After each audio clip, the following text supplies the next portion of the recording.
อะไรนะโอเคครับวันนี้นะเราจะมารีวิวนะครับรีวิวกล้องวงจรปิดนะครับพร้อมสัญญาณกันขโมยนะฮะของนะครับของ ABT นะครับซึ่งคุณสมบัติพิเศษของมันคือมันมีแอปนะครับแอปที่ใช้เป็นคอนโทรลเลอร์แล้วก็เป็นอะลามภายในตัวและเป็นของตัวเองด้วยนะฮะเรามาแกะกล่องกันดูเลย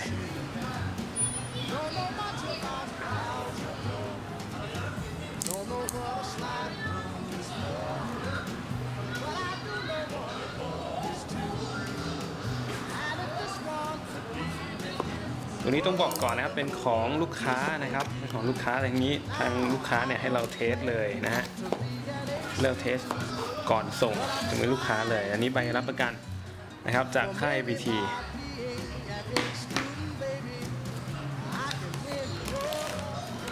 มีการแพ็คกิ้งนะฮะนี่เป็น AC adapter นะครับพร้อมขายึดนะครับพร้อมขายึดให้เรียบร้อยยึดกับผนังหรือว่าเพดาน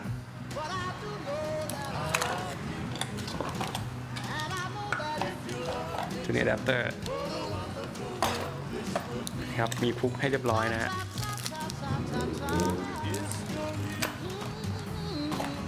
ลองดูที่รูปลักษณ์กันก่อนนะครับ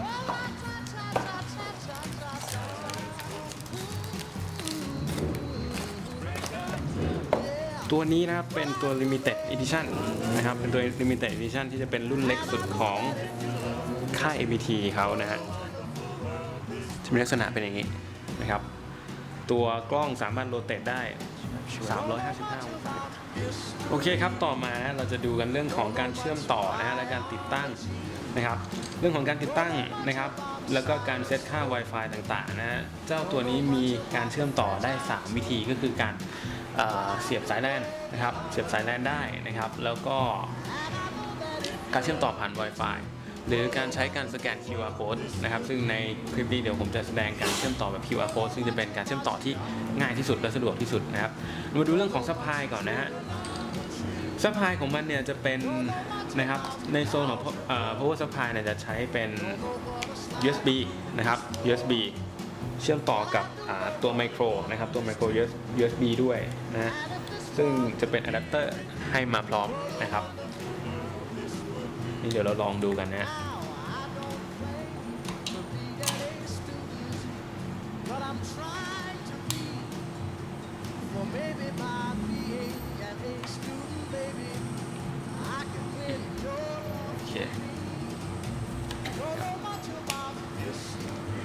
โอเคเรียบร้อยนะฮะสังเกตว่ามันจะโรเตทได้นะครับ355องศานะครับครับรอแป๊บหนึ่งนะเรียบร้อยนะครับรอนะฮะระยะเวลาประมาณนะครับประมาณ2 นาทีนะครับให้ตัวกล้องเนี่ยมันรีบูตก่อนนะครับรีบูตก่อนเรื่องนี้ยิ้มให้กล้องได้นะครับโอเคนะครับเขาโรเตทได้หมดนะฮะขึ้นลงซ้ายขวานะครับได้นะครับตัวนี้เป็น Limited นะครับ ABT Smart รุ่น Limited Edition นะครับตอนนี้นะครับเจ้าตัวกล้องนี้มันรีบูตเสร็จแล้วนะครับมันบูตเสร็จแล้วเพราะนั้นเดี๋ยวเราจะลองดูนะครับเราจะลองเซตค่า Wi-Fi นะครับเซตค่าให้เจ้าตัวกล้องเนี้ยมันออนไลน์ขึ้นมานะครับให้เจ้าตัวกล้องนี้มันออนไลน์ขึ้นมาโดยเราจะเซตได้ทั้งหมด3วิธีอย่างที่ผมบอกไปตอนต้นคลิปก็คือการต่อสายแลนก่อนนะครับอย่างที่2ก็คือการconnection ผ่าน Wi-Fi อย่างที่3คือการใช้ QR code ซึ่ง QR code เนี่ยเราต้องทำการโหลดแอปพลิเคชันนะครับแอปพลิเคชันที่จะใช้กับเจ้าตัวกล้องนี้ก่อนซึ่งเจ้าชื่อแอปของมันเนี่ยจะเป็นแอปพลิเคชันที่ชื่อว่าโอเคเดี๋ยวทีนี้นะ ABT Smart เข้ามาดูกันนะครับเรื่องของการเซตค่านะครับการเซตค่าเดี๋ยวในนี้อาจจะมองไม่เห็นค่อยชัดเดี๋ยวผมจะขึ้นจออีกทีหนึ่งนะครับการเซตค่าเจ้าตัวกล้องนี้ให้เข้ากับวง Wi-Fi ของบ้านนะครับผมจะเลือกใช้วิธีการสแกน QR code นะโดยการเข้าผ่านเจ้าแอปพลิเคชันของ APT Smart Home นะครับดังนั้นวิธีง่ายๆครับเมื่อเข้ามาแล้วให้เลือกตั้งค่า Wi-Fi นะครับกรุณากรอกรหัสผ่าน Wi-Fi ของท่านก่อน Wi-Fi เราอะไรนะลืม Wi-Fi 82โอเคได้ละโอเคทีนี้เนี่ยเราจะได้เห็นแล้วว่าเฮ้ย QR code มันขึ้นมาแล้วนะครับ QR code มันขึ้นแล้วฉะนั้นเนี่ยให้ทุกคนเนี่ยเอา QR code เนี่ยไปอยู่ที่กล้องนะครับไปอยู่ที่หน้ากล้องให้ตัวกล้องเนี่ยสแกน QR code นะครับมันก็จะ connect กันรอฮะระยะห่างระหว่างกล้องกับQR code เนี่ยให้อยู่ประมาณ 20-30 เซนนะครับ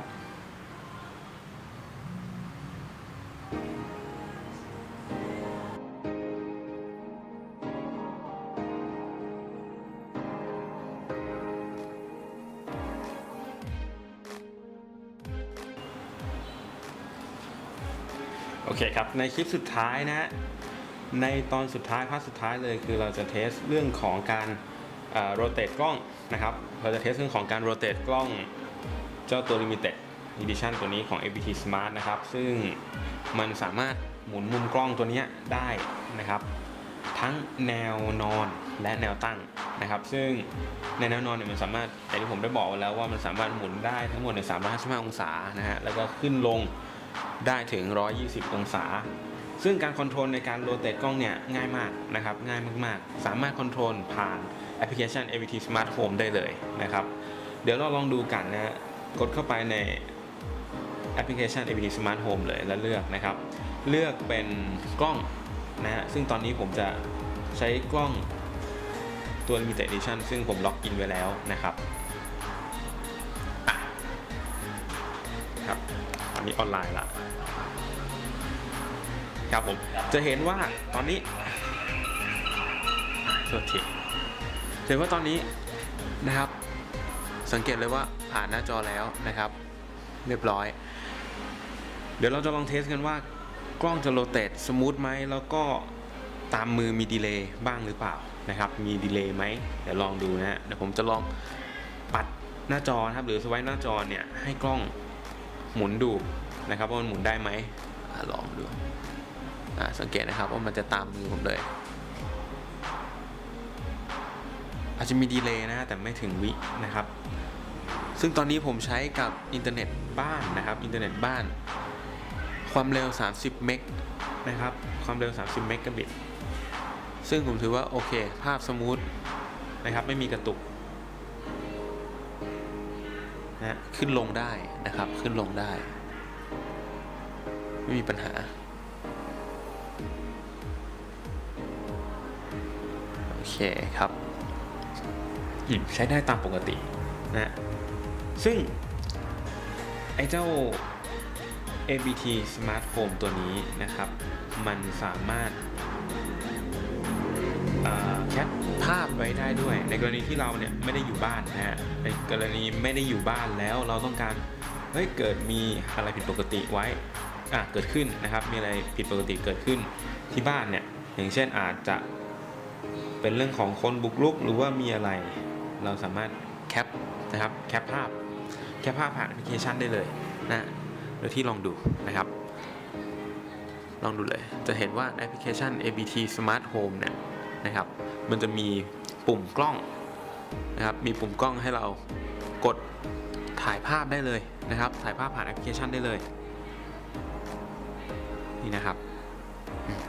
สังเกตว่าภาพมาแล้วนะภาพมาแล้ว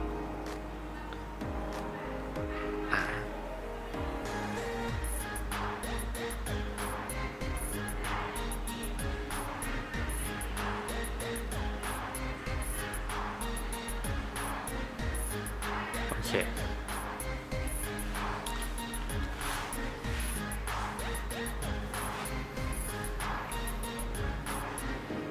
ล็อกอินละนะครับตัวนี้ การสวายไม่มีปัญหาอะไรนะถือว่าเร็วพอสมควร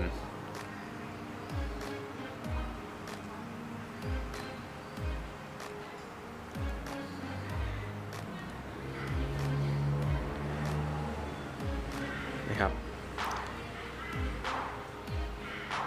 ซึ่งเจ้าตัวนี้นะฮะถือว่าคุ้มค่าทีเดียวกับราคา 2,390 บาทนะครับกับฟังก์ชันที่เรียกได้ว่าตัวเดียวจบนะฮะภายในห้องเดียวสามารถครอบคลุมได้หมดสวัสดได้หมดเลยนะฮะถือว่าคุ้มค่ากับการใช้งานในห้องหนึ่งนะครับอาจจะไว้ในห้องอาจจะเป็นคอนโดหรือว่าห้องที่พักอาศัยภายในบ้านนะครับมีประโยชน์มากๆสำหรับตัวนี้แล้วก็คุ้มค่าที่สุดนะฮะโอเคทีนี้มันยังมีฟังก์ชันนะครับมันยังมีฟังก์ชันอีกหลายอันเลยนะครับสามารถเล่นย้อนหลังได้นะครับสามารถเล่นย้อนหลังได้ประวัติการแจ้งเตือนมีหมดเลยนะครับมีภาพถ่ายในการเล่นย้อนหลังอันนี้เลือกกล้องเอานะฮะว่ามีตัวไหนบ้างครับมีการตั้งค่าการแจ้งเตือนต่างๆเรียบร้อยนะครับโอเคสำหรับวันนี้นะฮะฟังก์ชันการใช้งานของเจ้า ABT Limited Edition ตัวนี้ก็จบลงแล้วนะครับก็ไม่มีอะไรมากนะครับการใช้งานง่ายล็อกอินเข้าวง Wireless LAN ได้ง่ายนะซึ่งจริงๆแล้วเจ้าตัวนี้ต้องขอบอกกันว่ามันสามารถล็อกอินได้ทั้งหมดเนี่ย3วิธีด้วยกันนะครับมีการล็อกอินเข้าทั้งหมดเนี่ยได้3วิธีด้วยกันก็คืออย่างแรกเลยก็คือการเชื่อมต่อผ่านระบบ Wi-Fi โดยตรงนะครับเป็นการเชื่อมต่อผ่านระบบ Wi-Fi โดยตรงหรือว่าการจะเพิ่มโดยใช้ ID ก็คือเราต้องต่อสาย LAN เข้ากับตัวกล้องตัวนี้นะครับต้องต่อสาย LAN เข้ากับตัวกล้องก่อนหรือวิธีที่3ก็คือเป็นการเพิ่ม QR code นะครับเป็นการใช้ QR code ให้กล้องเนี่ยสแกนนะเป็นการใช้ QR code ให้กล้องสแกนโดยที่หน้าจอจะแสดงผล QR code ขึ้นมาแล้วเราก็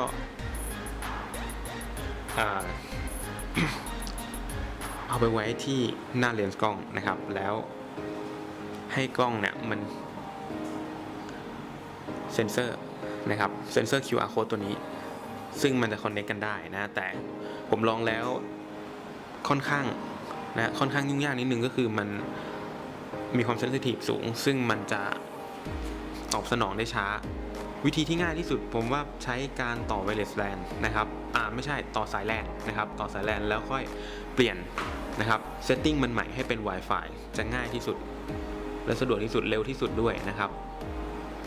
โอเคสำหรับวันนี้นะการรีวิวกล้อง ABT Limited Edition นะครับก็จบลงแล้วนะฮะใครที่สนใจนะครับลองอินบ็อกซ์เข้ามาถามได้นะหรือว่าแอดไลน์นะครับตามข้างล่างนี้เลยนะตามข้างล่างนี้เลยเดี๋ยวผมจะใส่ไว้ให้นะครับ โอเคขอบคุณครับสำหรับการ Presentation นะฮะเจ้า ABT Limited Edition ตัวนี้ไว้มีโอกาสหน้าเดี๋ยวผมจะมารีวิวรุ่นอื่นๆเพิ่มนะครับเดี๋ยวจะมารีวิวรุ่นอื่นๆเพิ่มให้ท่านได้ชมแล้วก็ขอบคุณลูกค้าท่านนี้นะที่ให้เราเทสของก่อนเลยนะครับถึงมือจะได้ไม่ต้องมีปัญหานะฮะโอเคขอบคุณครับ